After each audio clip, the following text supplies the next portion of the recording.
미국과 유럽연합이 EU산 제품에 15% 관세를 부과하는 무역 협상을 타결했습니다. 구윤철 경제부총리는 협상 시한 하루 전날인 이번 주 목요일 베선트 미국 재무장관과 최종談判을 벌입니다. 열대야 속 전력 수요가 급증하며 인천 등 전국 곳곳에서 정전이 잇따랐습니다. 40도에 육박하는 폭염은 이번 주 후반이 돼서야 누그러질 전망입니다. 공천 개입 의혹 공범으로 지목된 윤상현 국민의힘 의원이 15시간 가까운 특검 조사를 받고 귀가했습니다. 윤석열 전 대통령은 내일 김건희 특검팀의 첫 피의자 조사에 출석하지 않을 전망입니다. 경기도 의정부에서 스토킹 피해 여성이 흉기에 찔려 숨졌습니다. 사건 발생 전에 3차례나 스토킹 신고가 접수됐고 남성 용의자도 숨진 채 발견됐습니다. 시청자 여러분 안녕하십니까? 미국이 유럽연합 EU와 무역협정을 타결했습니다. 미국은 EU의 상호 관세율을 애초 30%에서 15%로 깎아주기로 하면서 EU가 미국에 우리 돈 830조 원을 투자하는 카드까지 거머쥐었습니다. 일본과 맺은 합의와 비슷한 조건입니다. 우리나라는 관세 협상 시한 하루 전인 오는 31일 목요일 구윤철 경제부총리가 미국 재무장관과 마지막으로 협상 테이블에 앉습니다. 오늘 굿모닝 MBN 첫 소식은 이한나 기자가 준비했습니다. EU에 대한 미국의 상호 관세율이 15%로 결정됐습니다. 지난 4월 EU에 대한 상호 관세율을 20%로 발표했던 트럼프 미국 대통령은 지난 12일 30%로 압박 수위를 높였다가 대폭 인하된 수치로 무역 합의를 타결했습니다. 트럼프 대통령은 EU산 자동차를 포함한 모든 품목에 일괄 15% 관세가 부과될 것이며 EU가 미국에 6천억 달러, 우리 돈 830조 원 규모를 투자할 것이라고 말했습니다. 지난 22일 일본과 체결한 합의와 유사한 조건입니다. Good news. We've reached a deal. It's a good deal for everybody, I believe. Stabilized on a single 15% tariff rate for the vast majority of EU exports. 15% is not to be underestimated, but it is the best we could get. 미국은 이번 주 금요일 관세 부과를 앞두고 먼저 중국과 세 번째 고위급 무역 협상을 합니다. 우리나라는 관세 부과 데드라인 하루 전 미국과 사실상 마지막 협상을 할 것으로 보입니다. 구윤철 부총리 겸 기획재정부 장관이 미국 현지 시각으로 31일 워싱턴에서 스콧 베센트 미국 재무장관과 만나 협상에 나설 예정입니다. 또 조현 외교부 장관 역시 31일쯤 마르코 루비오 미국 국무장관과 회담을 갖고 한미동맹 발전 방향 논의를 통해 관세 협상을 측면 지원할 것으로 알려졌습니다. 25% 상호 관세가 강행되면 실질 GDP가 최대 0.4% 감소할 것이란 전망 속에 우리 정부는 막판 총력전에 나설 전망입니다. MBN 뉴스 이한나입니다. 앞서 보신 것처럼 미국이 예고한 상호 관세 적용 시한이 나흘 앞으로 다가왔습니다. 조속한 협상 타결을 위해 총괄 역할을 하는 우리 대통령실도 바쁘게 움직이고 있습니다. 미국이 관심을 보이는 조선업을 촉매로 어떤 협상 카드를 만들지에도 관심이 쏠립니다. 송주영 기자가 보도합니다. 이재명 대통령은 주말 내내 공식 일정 없이 미국과의 관세 협상 상황을 점검했습니다. 대통령께서는 비공개 일정임에도 불구하고 거의 24시간 내내 보고받으시는 상황이다라고 보셔도 무방합니다. 대신 강훈식 비서실장과 김용범 정책실장, 위성락 국가안보실장 주재로 점검회의가 연일 열렸습니다. 어제는 매주 일요일마다 열리는 강훈식 비서실장 주재 현안 점검회의가 개최됐습니다. 그제는 김용범 정책실장과 위성락 안보실장 주재로 범정부 통상 긴급회의가 열렸고 위성락 안보실장 귀국 이튿날인 지난 25일 강 비서실장 주재 통상 대책회의가 있었습니다. 협상 상황을 공유하고 대책을 마련하는 자리로 정부는 협상 품목에 농산물을 포함하고 조선업 논의도 구체화하기로 했습니다. 농업이나 여러 가지 디지털이나 이런 분야들은 그리오와 여항구 통상교섭본부장의 협상이 계속 이어지고 있습니다. 그 협상 품목 안에는 농산물도 포함되어 있습니다. 레드라인으로 분류했던 농산물에서 한 발 물러나 정부가 2차례 수정 제안을 했으나 미국은 추가 양보를 요구하는 분위기입니다. 이런 가운데 조선업이 관세 협상에 물꼬를 틀 변수로 부상하고 있습니다. 대통령실은 미국 측의 조선 분야에 대한 높은 관심을 확인하고 합의 가능 방안을 만들어 나가기로 했다고 밝혔습니다. 조선업은 미국이 추진하는 제조업 부흥과 중국 견제 전략의 핵심 산업입니다. 이번 주에 구윤철 경제부총리와 조현 외교부 장관이 각각 미국을 방문해 협상을 이어갑니다. 이재명 대통령의 국익 중심 실용외교가 어떤 성적표를 받을지 관심입니다. MBN 뉴스 송주영입니다.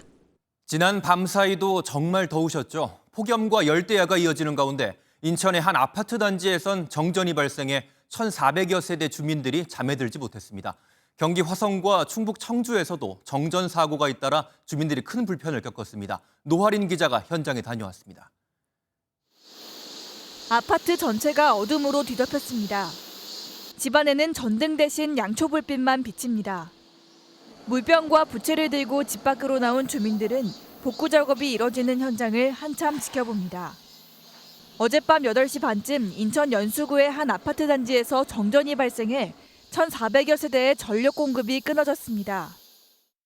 전체적으로 모든 가전제품이 올스톱된 거고 내부 온도 같은 경우는 지금 같은 한 29도쯤 나가요. 지금 상황에서 잠들기 힘들 거예요. 더위를 견디지 못해 차량 안에서 쪽잠을 청하는 주민들의 모습도 곳곳에 보였습니다. 왜 좀 나와 계시는지 여쭤볼 수 있을까 해가지고. 경련대가 너무 더워가지고. 이번 정전은 단지 내 변압기 문제로 발생했는데 새벽 1시가 넘은 시각임에도 단지의 절반인 700여 세대는 아직도 복구가 되지 않은 상황입니다. 아파트 측은 아침이나 돼야 전력이 완전히 복구될 것이라고 전했습니다. 그래서 이거 드러내고 새 변압기 안 치고 나면 빠르면 한 5시, 늦어도 7시 안에는 전체 복구가 될 겁니다. 이와 같은 폭염에는 전력 사용량이 늘어나 과부하로 인한 정전이 일어나는 경우가 많습니다. 앞서 오후 6시쯤에는 경기 화성 일대 아파트 3개 단지에서 정전이 발생해 주민 6명이 엘리베이터에 갇혔다가 구조됐습니다.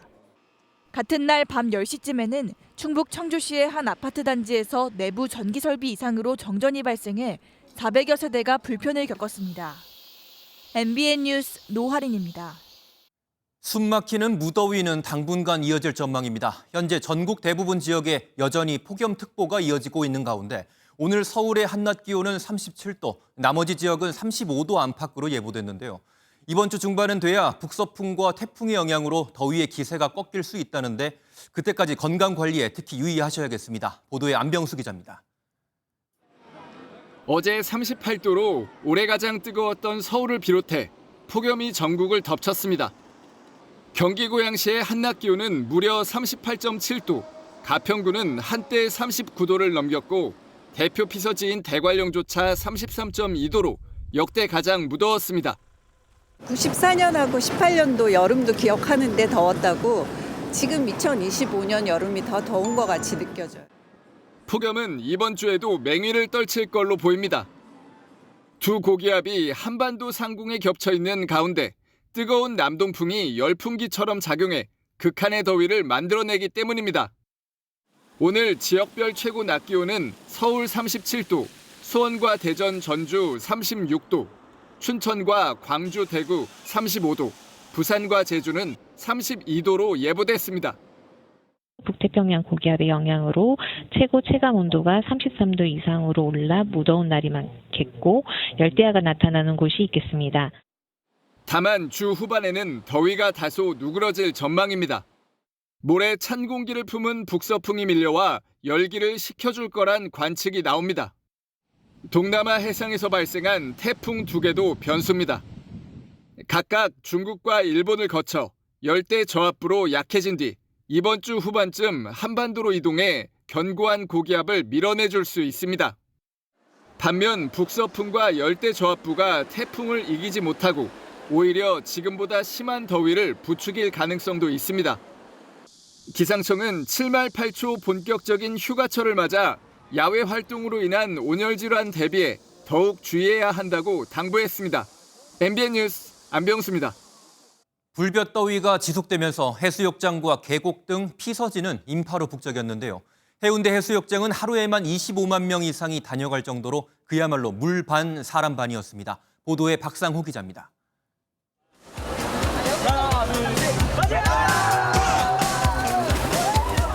위도까지 벗어던지고 바다로 뛰어듭니다.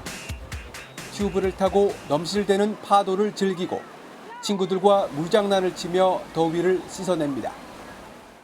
해운대 해수욕장에는 일주일 넘게 폭염특보가 발령되면서 연일 피서객들의 발길이 이어지고 있습니다. 지난 토요일에는 올여름 들어 가장 많은 25만 4천여 명이 다녀갔습니다. 바다 바람 맞으면서 물놀이 하니까 너무 좋고 그래도 그늘 아래에서는 습하지 않아서 너무 시원하고 좋은 것 같아요. 맹렬한 폭염의 기세는 햇볕을 즐기는 태닝족마저 물속으로 뛰어들게 합니다. 태닝하러 왔는데 날씨가 너무 생각보다 뜨거워가지고 지금 바다에 바로 들어가고 싶어요. 여름 축제장도 인파로 북적였습니다. 대형 물대포를 온몸으로 맞으며 더위를 날리고 DJ가 틀어준 음악에 맞춰 신나게 춤을 춥니다. 부모들도 아이들과 함께 물총 싸움을 하며 잠시나마 땀을 식힙니다. 방학이라 집에만 있었는데 아빠가 전기세 많이 나온다고 에어컨 못 틀게 해가지고 여기 왔는데 너무 재밌어요. 전국 유명 계곡과 하천에도 피서객들의 행렬이 이어졌습니다. 전국 주요 고속도로는 평소 휴일보다 많은 488만 대의 차량이 몰려 낮 시간대 정체가 이어졌습니다. MBN 뉴스 박상호입니다.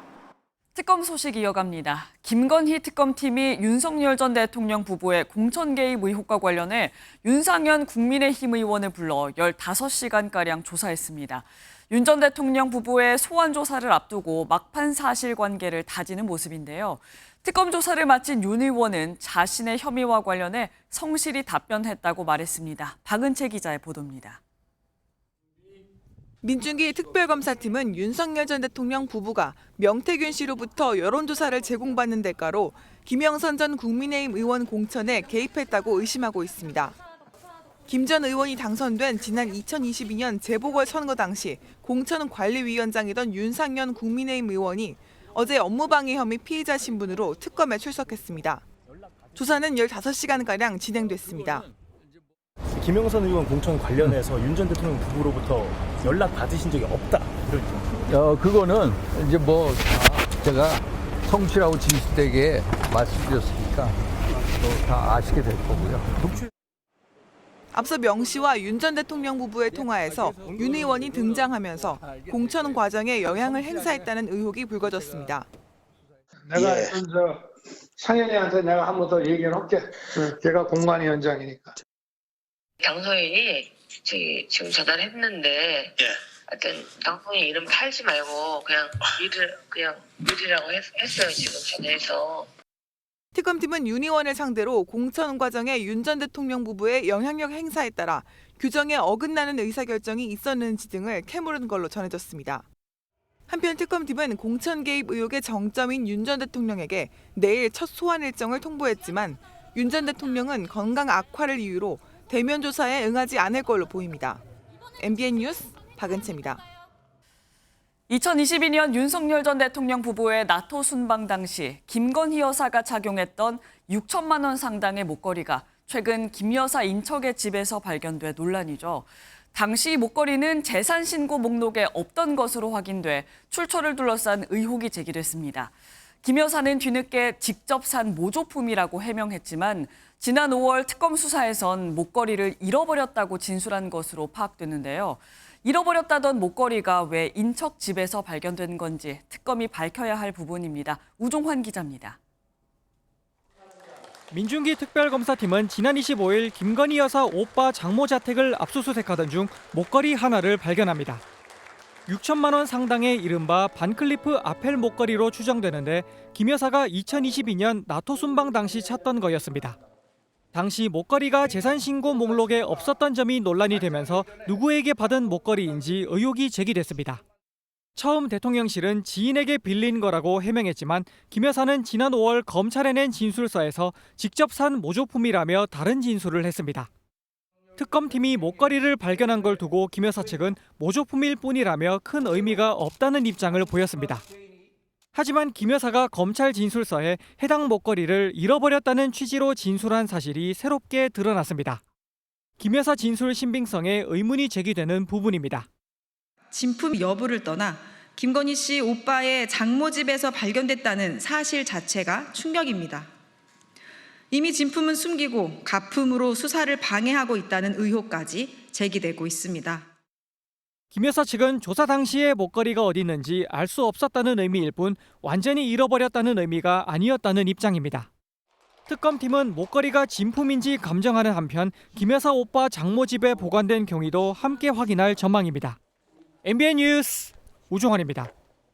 이재명 정부의 첫 여당 대표를 뽑는 전당대회를 엿새 앞두고 정청래 박찬대 후보가 2차 TV토론에서 맞대결을 벌였습니다. 두 후보 모두 내란 세력과의 협치는 없다고 강조하면서 선명성 경쟁을 이어가고 있습니다. 보도에 민지숙 기자입니다. 더불어민주당 전당대회를 앞두고 어제 오후 2차 TV토론회가 열렸습니다. 정청래, 박찬대 두 후보 모두 당대표의 제1과제로 내란 종식을 꼽았습니다. 싸움은 제가 할 테니 대통령께서는 일만 하십시오. 내란 종식, 이재명 정부의 성공, 강력한 개혁 당대표로서 뒷받침하도록 하겠습니다. 완전한 내란 종식, 3대 개혁 신속한 마무리, 이재명 정부 성공을 가장 잘 뒷받침할 당대표로 기호 2번 박찬대를 선택하는 선거입니다. 협치의 대상이 될 만한 국민의힘 당대표 후보가 보이지 않는다는데도 의견이 일치했습니다. 저랑 맞는 당대표는 없을 것 같습니다. 왜냐하면 저는 협치보다 내란 척결이 우선이다. 내란 세력과 협치도 타협도 거래도 절대 없다는 점을 더 선명한 당대표를 원하는 당심을 잡기 위해 대야 공세 노선을 강조한 걸로 풀이됩니다. 이재명 정부 초대 장관 인선을 두고는 신경전이 이어졌습니다. 앞서 박 후보가 공개적으로 결단을 촉구한 직후 강선우 전 여가부 장관 후보가 사퇴하자 박 후보가 명심에 더 가깝다는 해석이 나왔습니다. 과학적인 질문인가요? 조사해보고 나서 물어보시는 거예요. 당원들의 마음을 제가 잘 헤아리고 있다라고 자부하고 있고 어떤 게 이재명 대통령의 부담을 줄여줄 수 있는 것인가. 제 판단에는 사실은 부정적인 여론이 많이 있었고. 협치는 없다는 강경 발언과 명심 경쟁이 맞물리며 당대표 선거는 점점 더 강성대 강성의 대결 구도로 치닫고 있습니다. MBN 뉴스 민지숙입니다. 최동석 인사혁신처장의 부적절한 과거 발언 논란이 사그라지지 않고 있습니다. 여당 안에서 우려가 커지면서 이제 공개적으로 사과를 요구하는 목소리까지 나오고 있는데요. 야당은 이 정도면 검증 부실이 아니라 시스템 자체가 없는 거라면서 공세 수위를 높였습니다. 이승민 기자가 보도합니다. 최동석 인사혁신처장의 과거 발언은 지난 20일 임명 이후 연일 도마에 올랐습니다. 특히 문재인 전 대통령과 내각을 싸잡아 비판한 건 논란에 기름을 부었습니다. 문재인이 이 오늘날 우리 국민이 겪는 모든 고통의 원천이야. 연일 논란이 이어지자 백승하 민주당 원내 대변인은 공개적으로 최 처장의 사과를 촉구했습니다.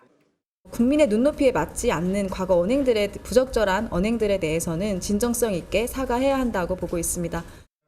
백 대변인은 당의 공식적인 입장은 아니라고 선을 그었지만 당내 기류도 일부 달라지는 분위기입니다.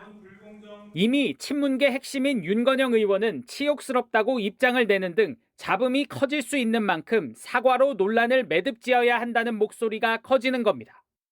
국민의힘은 연일 공세 수위를 높였습니다. 강선우, 이진숙 장관 후보자에 이은 인사 참사라며 이른바 성남 라인에 의해 인사가 좌우되고 있다고 날을 세웠습니다. 인터넷에 검색만 해봐도 쉽게 확인할 수 있는 문제였습니다. 검증이 부실한 게 아니라 검증 시스템 자체가 없고 성남 라인이 낙점하면 그대로 확정되는 것이.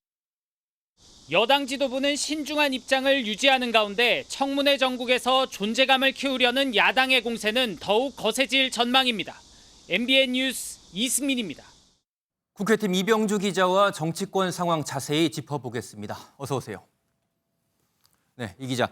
어제 저녁에 있었던 더불어민주당 당대표 후보 토론회 먼저 다시 한번 정리해 볼까요? 네, 어제 있었던 2차 TV 토론회 한마디로 정리하면 지지층을 향한 선명성 경쟁이었다라고 할 수 있습니다. 예. 두 후보 모두 현재 국민의힘 당대표 후보로 거론되는 인물 중에는 협치 대상이 없다면서 내란 종식을 강조했고요. 검찰과 사법, 언론개혁 등도 조속히 추진하겠다고 입을 모았습니다. 예. 앞서 치러진 충청, 영남권 권리당원 투표 결과를 의식했다는 분석인데 두 후보는 서로 자신이 우위에 있다며 신경전을 벌이기도 했습니다. 뭐 지지율이라든가 영남, 충남 경선 결과로 보면 제가 될 가능성이 더 많아 보이는데요. 저는 실질적으로 골든크로스 일어났을 수도 있다고 생각합니다.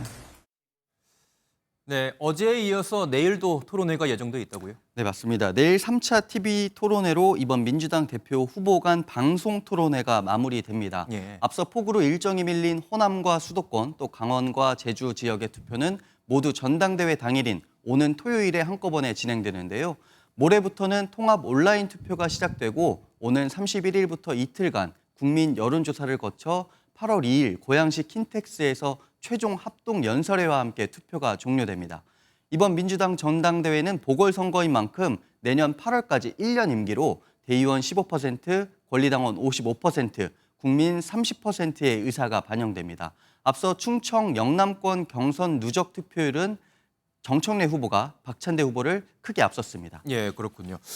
국민의힘 상황도 한번 짚어주시죠. 네, 국민의힘 다음 달 전당대회를 앞두고 역대급으로 지지율이 떨어진 상황에서 윤석열 전 대통령의 탄핵 찬성과 반대파가 나뉘어 갈등을 겪고 있죠. 예. 이런 가운데 홍준표 전 대구시장이 지난 2022년 국민의힘 대선 후보 경선 때 신천지 역할을 확인하기 위해 교주 이만희 씨를 만났었다고 밝히면서 당을 향한 폭탄 발언을 내놨습니다. 신천지 신도 10여만 명이 책임당원으로 가입해 윤석열 당시 후보를 도왔는데 검찰총장 시절 코로나 사태 때 신천지 압수수색을 막아준 은혜를 갚기 위해서라고 말했다. 이렇게 주장을 했습니다. 예. 권성동 의원은 전형적인 허위사실 유포라며 법적 조치 가능성도 내비쳤는데요. 홍 전 시장도 물러서지 않고 본인은 팩트 아니면 말 안 한다라고 받아쳤습니다. 당시 국민의힘 당대표였던 이준석 의원은 조직적 당원 가입이 통계로 잡히는 건 없었다고 기억한다면서도 사실관계는 국민의힘 내부에서 파악해봐야 할 것 같다. 이렇게 말을 보탰습니다. 네, 방금 이준석 의원도 언급이 됐는데 어제 개혁신당 대표로 새로 선출이 됐죠? 네, 개혁신당 어제 전당대회를 열고 이준석 의원을 새 대표로 선출했습니다. 네. 단독 출마한 이 의원은 당선 요건인 30% 찬성률을 훨씬 뛰어넘는 98.22%의 지지를 얻었습니다.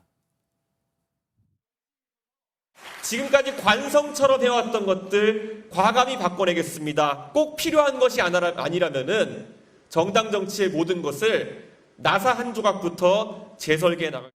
네, 어제 개혁신당 전당대회에는 이재명 대통령의 축하 화환이 도착해 눈길을 끌기도 했는데요. 이 대통령과 이준석 대표는 지난 대선에서 경쟁자로 만나 날선 공방 주고받던 모습이 연일 화제가 됐었기 때문입니다.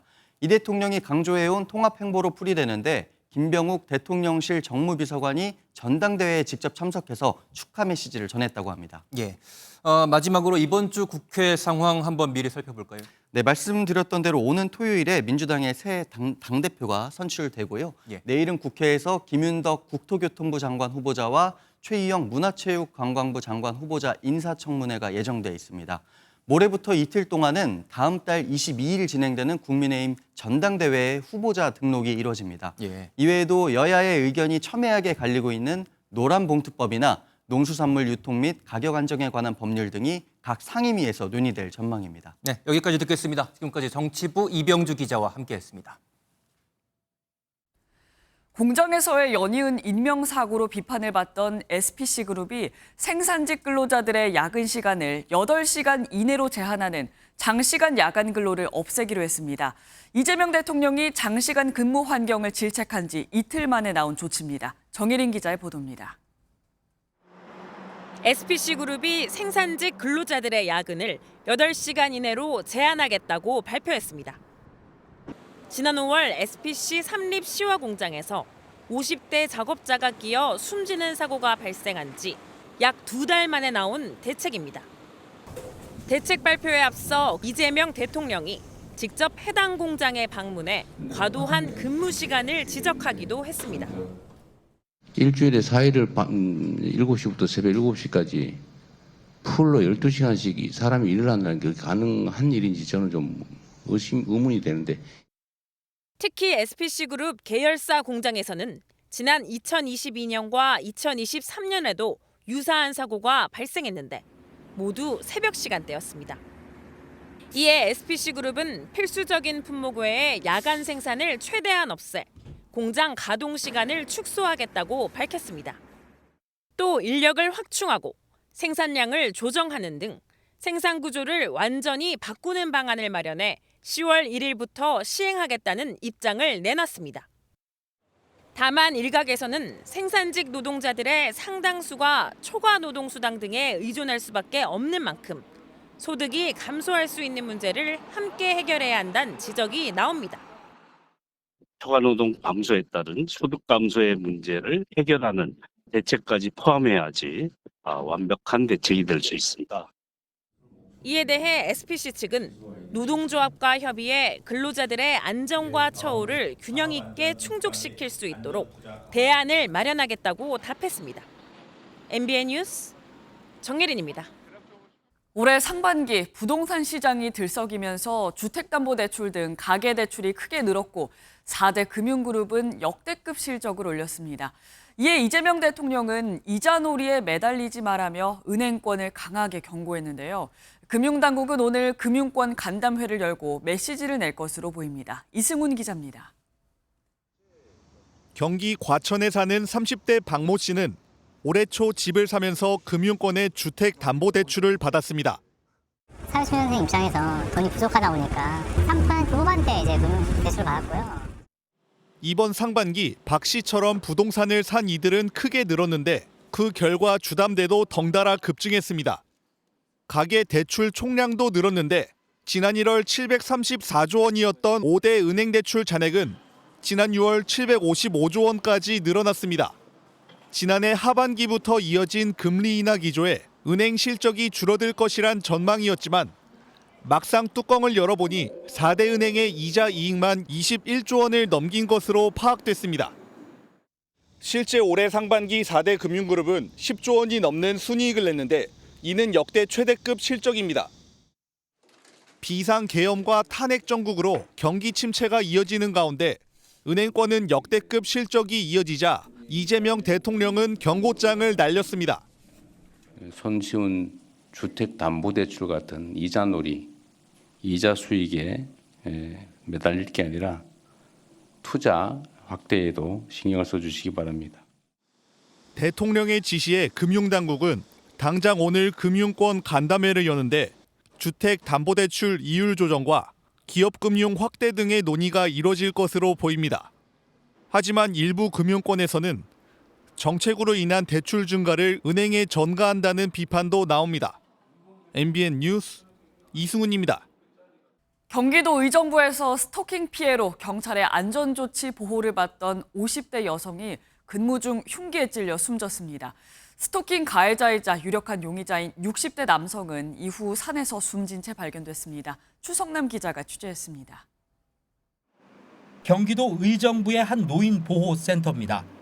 그제 오후 5시 10분쯤 이곳에서 일하던 50대 여성이 흉기에 찔린 채 발견됐습니다. 피해 여성은 곧바로 병원으로 옮겨졌지만 결국 숨졌습니다. 여기 무슨 사건 터졌다고. 저는 봤어요. 안 좋은 일이 있구나. 경찰은 지난해 12월까지 센터 운전기사로 일했던 60대 박모 씨를 유력한 용의자로 지목했습니다. 박 씨는 지난해 3월 피해 여성 집에 찾아가는 등 최근까지 스토킹한 것으로 드러났습니다. 특히 지난 20일 현행범으로 체포됐다가 100m 이내 접근 금지와 연락 금지를 명령받고 석방됐습니다. 스토킹 안전조치 대상자로 등록된 피해 여성은 스마트워치 지급과 안전 순찰 등의 조치를 받았습니다. 6월 26일부터 8월 25일까지 스마트워치 지급, 112 시스템 등록, 맞춤형 순찰 등 안전조치 진행 중이었습니다. 다만 사건 당일 스마트워치를 이용한 긴급 신고는 접수되지 않았습니다. 박 씨는 어제 오전 10시 30분쯤 수락산 등산로에서 숨진 채 발견됐습니다. 사건 발생 직후 경찰은 최고 단계 긴급 지령인 코드 제로를 발령해 박 씨를 추적해 왔습니다. 경찰은 박 씨 사망과 관계없이 범행 동기를 파악하는 등 수사는 계속 진행하겠다고 밝혔습니다. MBN 뉴스 추성남입니다. 100년 만에 닥친 폭염일지라도 폐지를 주어 하루를 버텨내는 노인들은 생계를 위해 거리로 나섭니다. 뜨거운 한낮 무더위를 피해 이른 새벽 도로로 나설 수밖에 없는 이들은 수레를 끌고 차도로만 다녀야 해서 늘 사고 위험에 노출돼 있는데요. 정혜진 기자가 그 고된 새벽을 함께했습니다. 어둠이 거치지 않은 이른 새벽, 서울 제기동의 한 재래시장에 손수레를 끌고 나온 노인이 폐지를 줍습니다.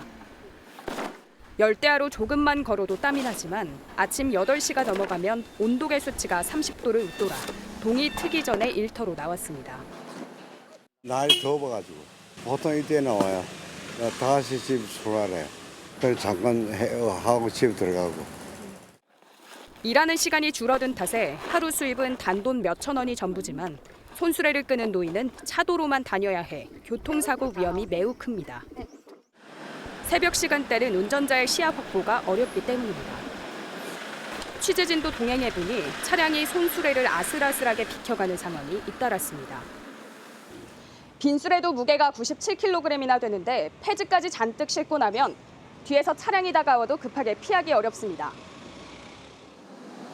비슷한 시간 다른 곳에서도 갓길로 손수레를 끌고 가는 노인들을 어렵지 않게 볼 수 있었습니다. 위험한 상황에 있었죠. 접촉사고도 많이 났고 여러 번 버스하고 부딪힌 적이 있었어요. 봤는데 멈추질 않아가지고. 실제로 새벽에 폐지를 실은 손수레를 끌다 노인들이 차량에 치여 숨지는 사고는 매년 끊이지 않고 있습니다. 폐지 수거 노인 약 1,000명을 대상으로 한 조사에서 교통사고를 경험한 노인은 65명으로 77.2%가 자동차 사고였습니다. 폐지 줍는 노인들의 교통사고를 막기 위해 형광색 안전조끼 등 안전장구 보급과 야간 운전자들의 각별한 주의가 필요해 보입니다. MBN 뉴스 정혜진입니다.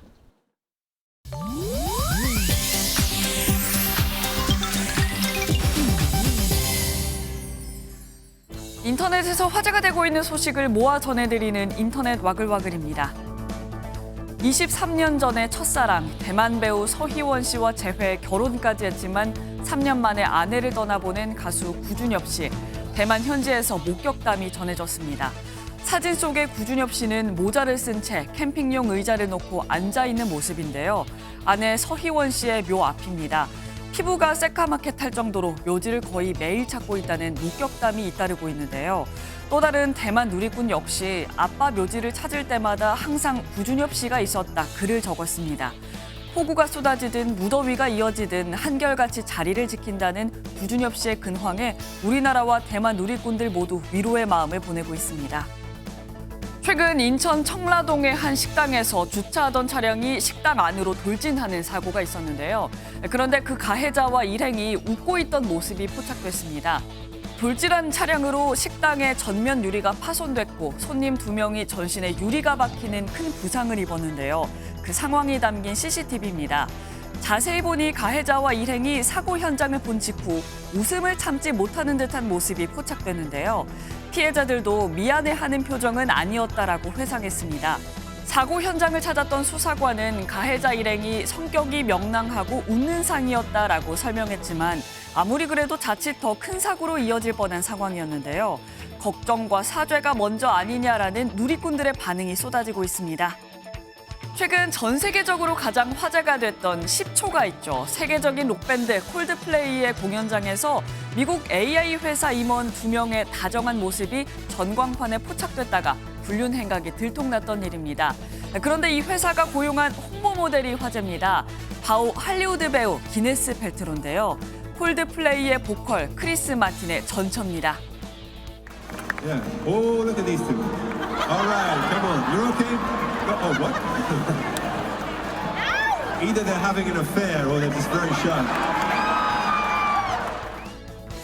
본의 아니게 불륜 행각을 생중계했던 장본인이죠. 이 회사는 사실 이전까지는 잘 알려지지 않았던 소규모 기업인데요.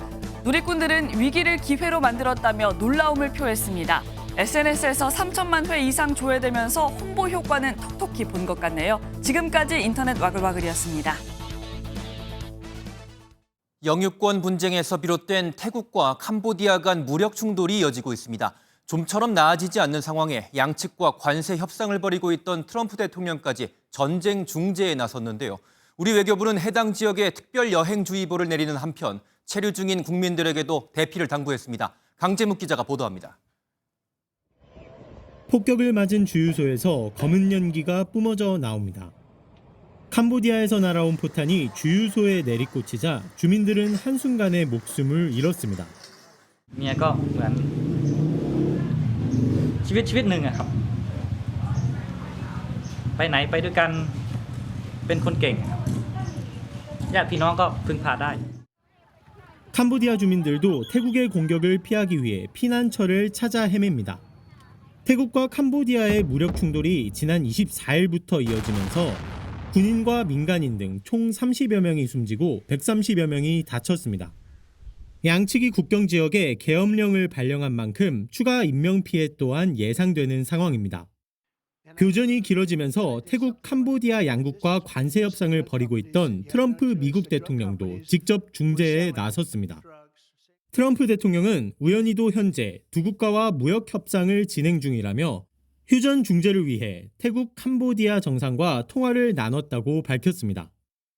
ประธานาธิบดีอยากเห็นการหยุดยิงอยากเห็นการเกิดสันติภาพขึ้นในพื้นที่นะครับผมก็ยืนยันว่าตรงนี้เราทำมาตลอดแต่ว่า ជាការឆ្លើយតបសម្ដេចមហាបវរធិបតីនាយករដ្ឋមន្ត្រីលោកបានបញ្ជាក់យ៉ាងច្បាស់ជាមួយនឹងឯកឧត្តមប្រធានាធិបតី Donald Trump 우리 정부는 5개 접경 지역에 대한 여행 경보를 2단계에서 특별 여행주의보로 상향시키며 현재 체류 중인 국민들 또한 안전한 지역으로 이동해달라고 당부했습니다. MBN 뉴스 강재묵입니다. 어른 손바닥만한 크기로 복숭아보다도 가벼웠던 신생아가 희박한 생존율을 뚫고 첫 생일을 맞았습니다. 이 아기는 기네스 세계 신기록에 가장 이르게 태어나 생존한 신생아로 공식 등재됐습니다. 권용범 기자가 전합니다.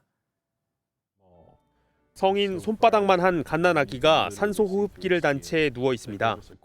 지난해 7월 5일 미국 아이오와주에서 태어난 내시키는 임신 21주 만에 태어났습니다. 평균 임신 기간 40주를 채우지 못하고 예정일보다 133일 일찍 태어난 내시는 몸무게가 285g이었고 키도 24cm에 불과했습니다. 출생 직후 곧바로 집중 치료실로 옮겨진 내시는 생후 3주가 지나서야 엄마 품에 안길 수 있었습니다. 6개월 동안 병원 치료를 받은 내시는 지난 1월 집으로 돌아갈 수 있었고 마침내 첫 생일을 맞았습니다. The whole experience has taught me that like the true meaning of strength and resilience. These tiny babies are so strong and so resilient. 희박한 생존 확률을 뚫고 무사히 돌을 맞은 내시는 세계에서 가장 일찍 태어난 뒤 생존한 신생아로 기네스 기록에 공식 등재됐습니다. 이전 기록 보유자였던 커티스 G. 키스민스와 단 하루 차입니다. 내시는 여전히 산소호흡기와 위장관 튜브, 보청기를 사용하며 치료 중이지만 건강 상태는 갈수록 호전되고 있습니다. 진료를 맡은 담당 의사는 이 아기가 단순한 기록 보유자를 넘어 조사나 치료의 새로운 이정표가 될 살아있는 역사라고 전했습니다. MBN 뉴스 권용범입니다. 이스라엘의 봉쇄로 가자 지구에 기아 문제가 확산하면서 영유아 4만 명이 아사 위기에 놓였습니다. 국제사회의 비판 속에 이스라엘은 구호품을 공중 투하했지만 기근을 막기엔 역부족이란 지적입니다. 김태희 기자의 보도입니다. 태어난 지 겨우 5개월 된 아기의 몸이 뼈가 드러날 정도로 야위었습니다. 아기는 영양실조에 시달리다 눈조차 감지 못한 채 세상을 떠났습니다. جثتها تطلع من المشرحة 3 شهور أنا في المستشفى وهي المقابل إنها متوفية. 이스라엘과 하마스 간 전쟁이 시작된 이후 어린이 85명을 포함한 127명이 영양실조로 숨졌습니다. 가자 정부는 영유아 4만 명이 아사 위기에 놓였다고 경고했고 세계 식량 계획은 이스라엘의 봉쇄로 주민 3분의 1이 며칠째 아무것도 먹지 못했다고 밝혔습니다. 국제사회의 비판이 거세지자 기아는 하마스의 선전이라던 이스라엘은 하루 동안 전투를 멈추고 밀가루와 통조림 등 식량을 공중 투하했습니다. 하지만 현지 구호단체들은 공중 투하로 반입되는 식량은 턱없이 부족하다며 효과적인 대응책이 아니라고 지적합니다. 1% ولا 2% بتاخذ المساعدات. 국제사회는 이스라엘의 조치가 무의미한 쇼에 불과하다며 굶주려 숨지는 현실을 가릴 수 없다고 비판하고 있습니다.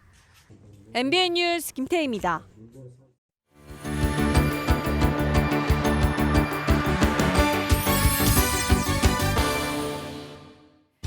굿모닝 월드입니다.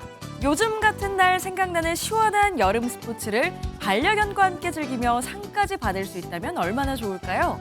영국에서 반려견과 함께하는 서핑 대회가 열렸는데요. 저마다 환상호흡을 자랑하는 그 현장 함께 하시죠. 영국 도시주의 한 해변. 패들보드를 든 사람들이 개를 데리고 바다로 뛰어듭니다. 잠시 후 능숙하게 패들보드를 타는 개들. 힘차게 노를 저어도 익숙한 듯 흔들림이 없군요.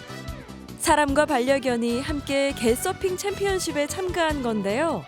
우승의 영예를 안게 된 칼반스 씨가 자신의 반려견 마고를 번쩍 들어올려 보입니다. 혼자서도 하기 어려운 서핑 챔피언을 사랑하는 반려견과 함께 이뤄낸다면 정말 뿌듯할 것 같네요. 이번엔 챔피언이란 이름의 또 다른 반려견을 한 마리 소개하려는데요. 이 친구는 보호자에게 은혜를 갚았다고 합니다. 이들에겐 어떤 사연이 있는 걸까요? 미국 조지아주의 이 남성은 얼마 전 신기한 일을 경험했습니다. 어느 날 반려견인 챔피언이 잠든 남성의 가슴을 뒷다리로 치는 특이한 행동을 했다죠. 이상한 낌새를 느낀 남성은 구급차를 불렀고 심장 혈관이 막혀 하마터면 큰일 날 뻔했다는 걸 알게 됐습니다.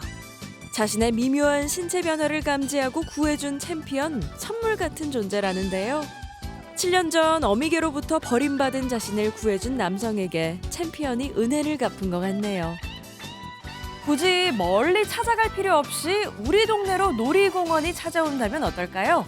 미국 콜로라도주에서 열흘만 열리는 놀이공원이 개장했는데요. 더위로 잠 못 드는 기나긴 밤, 잠시나마 더위를 잊게 해줬다고 하네요. 화려한 회전목마의 조명이 여름밤을 환하게 밝힙니다. 각종 놀이기구를 즐기는 사람들과 풍선 터뜨리기에 열중인 꼬마도 눈에 띄네요. 미국 콜로라도주의 대표적인 여름 축제 더글러스 카운티 페어가 열렸습니다. 이 축제는 전통과 현대가 만나 더욱 특별한데요. 미 서부의 전통인 컨트리 음악 공연과 프로 로데오 경기가 진행되고 한쪽에선 지역 농산물을 활용한 브런치를 제공한다고요.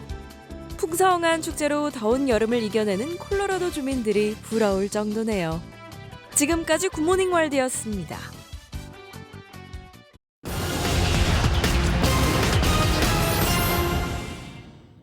오늘의 굿모닝 경제입니다. 서울 아파트 평균 매매가가 지난달 대비 1.28% 올라 처음으로 14억 원을 돌파했습니다. 지난 4월 13억 원을 돌파한 데 이어 3개월 만에 14억 원마저 넘어선 건데요. 전셋값이 오르고 매물은 부족해지면서 서울 아파트 월세 수요도 3년 8개월 만에 가장 높은 수준을 기록했습니다. 배추 한 포기 가격이 5,150원으로 지난달보다 42.23% 올랐습니다. 상추, 시금치와 제철 채소인 열무 등도 가격 급등세를 보였는데요. 폭염에 이어 전국을 휩쓴 집중호우가 영향을 준 것으로 분석됩니다. 올해 상반기 육아휴직자가 지난해보다 37.4% 늘어난 것으로 나타났습니다. 특히 남성휴직자가 54.2% 늘면서 눈길을 끌었는데요. 육아휴직 급여를 받기 시작한 남성의 비율도 36.4%로 역대 최고 수준을 기록했습니다. 햄버거의 본고장, 미국 브랜드들이 앞다퉈 한국에 들어왔지만 고물가 앞에서 줄줄이 고전을 하고 있습니다. 반면 특별한 맛과 가성비를 앞세운 우리 토종 햄버거 브랜드는 해외 진출까지 나서며 거침없는 성장세를 보이고 있는데요. K버거가 결국 승기를 잡았다는 평가까지 나옵니다. 정설민 기자가 취재했습니다. 미국 3대 햄버거로 불리는 한 곳의 국내 1호 매장입니다. 2년 전 문을 열 당시 5시간 줄을 서야 먹을 수 있었지만 이제는 한적한 모습입니다. 최근에는 수익성 악화로 인한 국내 사업권 매각설까지 불거졌습니다. 회사 측은 현재 세계 최고 수준의 매출을 거두고 있다고 반박했지만 매각설을 부인하지는 않았습니다. 앞서 한국에 진출한 또 다른 미국 업체도 적자로 돌아섰습니다. 고물가에 상대적으로 비싼 가격에 팔리다 보니 소비자들의 외면을 받고 있는 겁니다. 반면 토종 햄버거 업체들은 가성비를 앞세워 급성장하고 있습니다. 햄버거의 본고장 미국의 1호점 오픈을 앞둔 한 업체는 오징어 버거와 김치버거 등 이색 메뉴가 연달아 흥행하며 부활에 성공했습니다. 미국식 햄버거도 좋지만 여기는 좀 더 한국스러운 맛을 좀 표현하려고 하는 것 같아서 좀 자주 이용하는 것 같습니다. 지난해 일본에 진출한 다른 업체는 현지 소비자들의 입맛에 맞춘 메뉴를 선보이며 1년 만에 70만 명이 방문할 정도로 인기가 뜨겁습니다. 새로운 맛을 출시하고 그다음에 소비자 반응을 봐가지고 그런데 미국을 기초로 한 프랜차이즈 같은 경우에는 메뉴의 변화 없이 그대로 가는 측면이 이제 소비자 입장에서는 좀 지루하다. 차별화된 맛과 저렴한 가격을 앞세운 K버거가 세계인의 입맛까지 사로잡을지 주목됩니다. MBN 뉴스 정세민입니다. 북한 김여정이 서울에서 어떤 정책이 수립되고 어떤 제안이 나오든 흥미가 없으며 한국과 마주 앉을 일도 없다며 이재명 정부의 대북 정책에 대한 첫 공식 반응을 내놓았습니다. 김여정 북한 노동당 부부장은 담화에서 한미 동맹에 대한 맹신과 우리와의 대결 기도는 선임자와 조금도 다를 바가 없다며 대북 방송 중단은 진작에 하지 말아야 할 일로 평가받을 만한 일이 못 된다고 주장했습니다.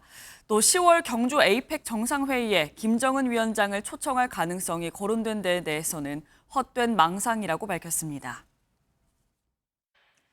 어제 서울은 낮 기온 38도를 기록하면서 올여름 최고 기온을 경신했습니다.